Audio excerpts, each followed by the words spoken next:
The trial of the remaining suspect in the 1998 bombings of the U.S. embassies in Tanzania and Kenya has started in New York. 224 people died and thousands were injured in the simultaneous bomb attacks. The U.S. embassy bombings in Kenya and Tanzania marked a turning point in international terrorism. Among the blood and the bodies was a new emerging threat. This was the moment Al-Qaeda grabbed global headlines. In many ways, it was a precursor to the deadly September the 11th, 2001 Al-Qaeda attacks on US-based targets that it would carry out 3 years later. 1998 was a big thing. Bridget Nakos, who's written several books on terrorism, feels the embassy bombings helped bring Al-Qaeda much wider recognition. That was the first really big catastrophic Al-Qaeda planned and carried out attack. So here you have a person who was pretty much involved in getting Al-Qaeda started on the road to catastrophic terrorist acts. 52-year-old Saudi national Khalid Al-Fawaz has pleaded not guilty to conspiracy charges. Al-Fawaz, the alleged London-based spokesman for Al-Qaeda during the 1990s, was arrested in the UK in 1998. He then spent 14 years there in jail before being extradited to the US in 2012. And part of that agreement was that he would not be sent to the US detention facility of Guantanamo, but rather would stand trial in a US civilian court. Daphne Eviatar has visited Guantanamo many times and witnessed the slow-moving proceedings of terrorism trials there. It makes much more sense to have them here in the civilian courts than to send them to a military tribunal.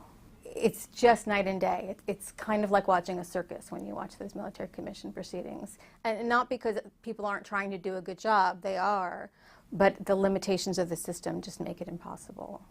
In all, 3 men were expected to face trial here in Manhattan.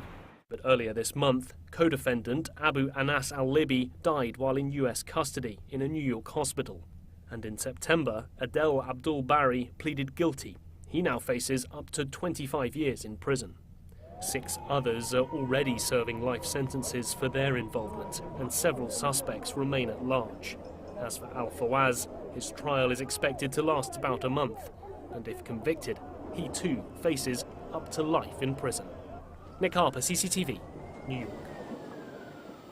Well, I'm now joined live in our Nairobi studios by Douglas Sidialo, a survivor of that 1998 U.S. Embassy bombing in Nairobi. Douglas, welcome to Africa Live. Thank you. Douglas, let's start with that fateful day where you in fact lost your sight. Talk us through your experience. It was a dark Friday morning. I was driving to work in a heavy traffic snarl-up. And as I came towards the embassy, I saw a truck that took a turn and went towards the embassy gates. Then I heard some gunshots, which I was told were hand grenades being thrown at the embassy. And what came to my mind was that these were gangsters who wanted to rob the embassy. It never occurred to me that they were terrorists. Then I saw a man run from the scene of the shooting towards my car. And that's when the huge blast went. And from that day, I've never seen light of day again. To say the very least, a very traumatic experience. 224 people dead, thousands injured. Are you hopeful that justice will be served? Well, especially for those who are behind the bombing. When we see that they are taken to court, most of the victims and survivors and families feel that justice is being done. And when a ruling is made, we feel that at least justice has been served. And it brings some sense of closure, especially to those who are affected. However, the victims are still languishing in dire need because most of them were never considered for compensation by the American government. And that is indeed a very serious issue that the victims have been trying to grapple with. Do you see any way forward in terms of any type of compensation? Well, I think when President Obama was appointed, we had so much hopes as Kenyans because him having some Kenyan roots, we imagined that he'll give us some very serious consideration in terms of giving us either humanitarian support or some kind of compensation.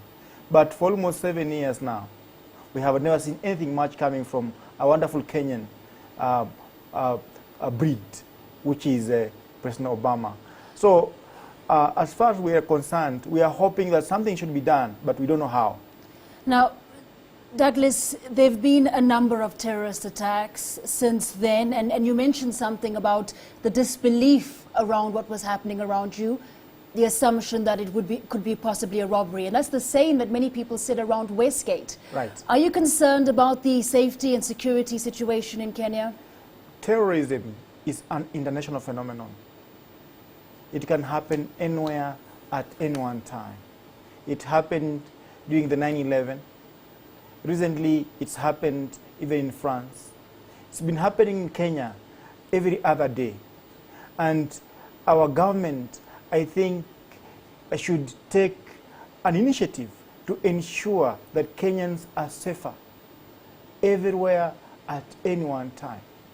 As much as terrorism, terrorists can hit at any time, at any point.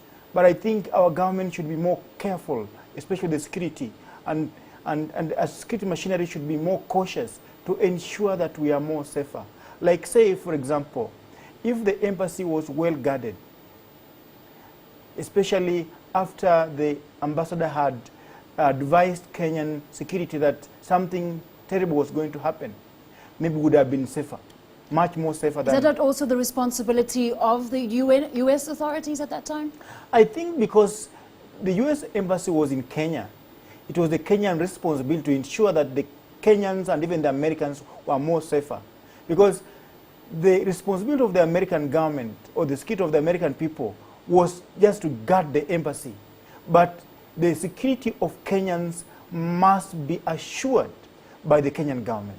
So our president and the security machinery should ensure that Kenyans are safer anywhere, be it in Mandera in northern Kenya, be it in Mombasa, be it at the Westgate, everywhere, anytime. Our government and our security machinery must ensure that we are safe. All right, Douglas, we'll leave it there. Thank you very much for talking to us this evening. We're speaking there to Douglas Sidialo, a survivor of that 1998 bombing at the US Embassy in Nairobi.